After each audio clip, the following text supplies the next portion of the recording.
everybody, today we're going to talk about hypergeometric probability distributions, and I'm going to show you Minitab steps to keep the calculations easy. Hypergeometric probability distributions are done when you have two groups and you want to know something about the first group. The groups are combined to make a population and the sample is selected from the combined groups. I'm going to use poker as our beginning example, and we're going to look at how many ways we can get 4 aces and a 5-card hand.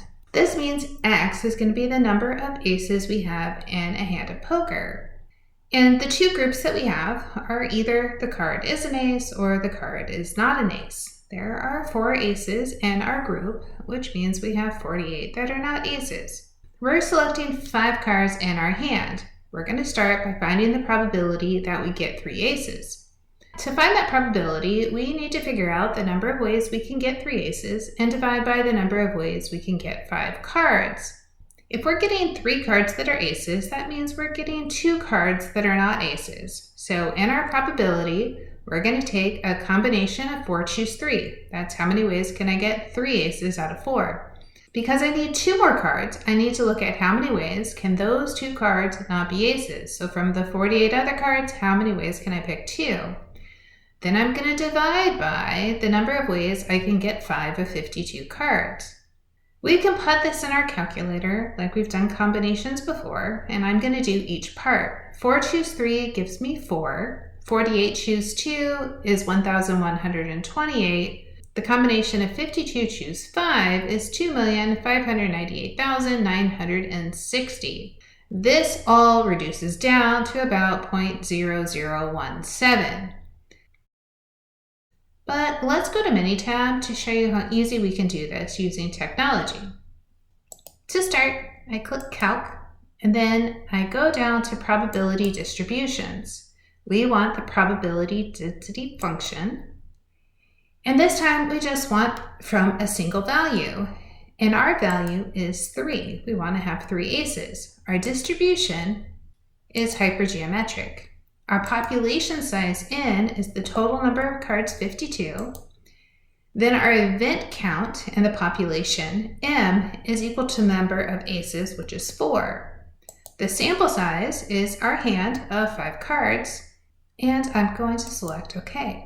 This says our probability of getting 3 aces is 0.0017, just like we said earlier using combinations. So you can see it's much easier just to use Minitab to find our probabilities. Our next example says a shipment of 80 glass beakers includes 6 broken beakers. A sample of 10 is selected. We want to find the probability distribution for the number of broken beakers in the sample. So our probability distribution needs to cover all possible values of X. We can have 0 broken beakers, we could have 1, 2, 3, 4, 5, or 6 broken beakers in our sample. Instead of doing each calculation individually, we're going to go back to Minitab, and I'm going to put in this column of values to start. In column 1, I put in my values of 0, 1, 2, 3, 4, 5, and 6. I'm going to go to Calc, and then I'm going to go to Probability Distribution, Probability Density Function. This time, I'm going to say my input is a column of values. Then I can bring in column 1 with my values of X. We're still using a hypergeometric distribution. This time, there were 80 beakers altogether. There were 6 that were broken, and we're picking a sample size of 10. On the output, it says, do I want to display a table or would I like this to be put in a column? Let's select column this time.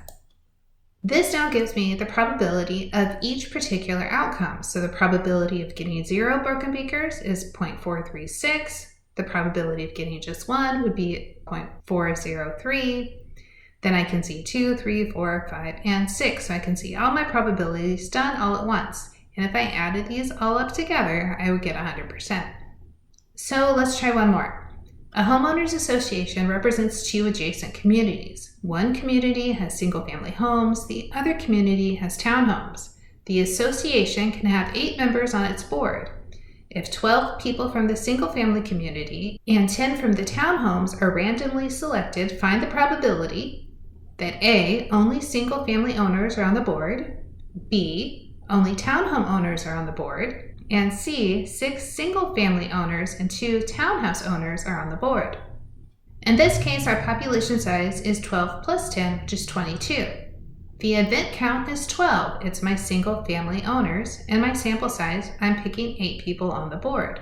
Then in A, B, and C, I want to look at the probability that X is 8, only single family owners, 0, no single family owners, or 6 single family owners. Let's go back to Minitab to answer these 3 questions. I'll make a new worksheet and I'll put in my values of 8, 0, and 6. I'll hit Calc, Probability Distributions, Probability Density Function. This time again, I have a column of values that are in C1, Hypergeometric. The population size was 22, our event population was 12, and our sample size was 8. This says the probability that all 8 members are single-family homeowners is 0.001548. The probability that it's all townhome owners is 0.000141. And the probability that I have 6 single-family owners and 2 townhome owners is 0.130031. Let's talk about when you use the hypergeometric probability distribution. To start is when you're selecting a sample from 2 combined groups and you have a question about the first group. Sometimes you might have to kind of rephrase it to make sure the question looks like it's from the first group. Like when we were looking at the board for the homeowners association and we said everybody was a townhome owner, we had to rephrase that and mean that it was 0 people from the single homeowners. That's okay. As long as you can rephrase it, it still fits into having a question about the first group. You are sampling without replacement. So once you pick something, you can't pick it a second time. Even if the things feel like they're alike, like the broken beakers we talked about, taking out a broken beaker changes the probability that you pick a broken beaker the next time, which shows us the need for each pick to be dependent on the previous result. This is different from a binomial probability distribution where things were independent. So because our probability is not independent, we can't use binomial, we have to use hypergeometric probability distributions, and you should definitely use Minitab or other technology to come up with the answer.